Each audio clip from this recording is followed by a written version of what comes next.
ખ થી ખટારો, ર થી ગણપતિ, ગ થી ઘર, ચ થી ચોરી, છ થી છત્રી, જ થી જમરૂખ, જ થી જબલું. કલમ ખટારો ગણપતિના ઘરે, ચોરી કરી છે છત્રીની ને જમરૂખની. એને શેમાં નાખ્યા? જબલાની અંદર નાખ્યા. ટ થી ટપારી, ફ થી ઠળિયો, ડ થી ડગલો, ઢ થી ઢગલો, અ થી ફેણ, ત થી તપેલી, થ થી તળ, ડ થી દડો.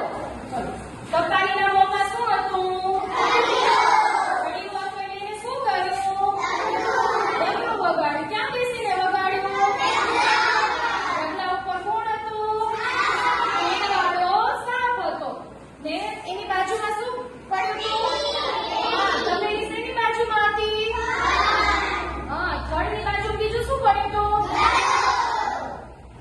ધ થી ધજા, ન થી નગારું, પ થી પંખી, ફ થી ફટાકો, બ થી બકરી, ભ થી ભમેડો, મ થી મરચું, ય થી વ્યક્તિ.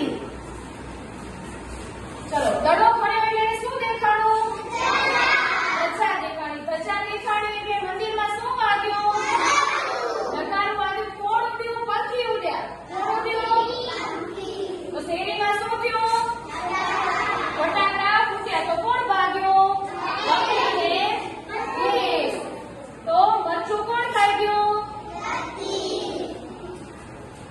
ર થી રમકડું, લ થી લખોટી, વ થી વાણ, સ થી સરણા, સ થી ષટકોણ, સ થી સસલું, હ થી હરણ, ન થી નળ, ક્ષ થી ક્ષત્રિય અને જ્ઞ થી યજ્ઞ.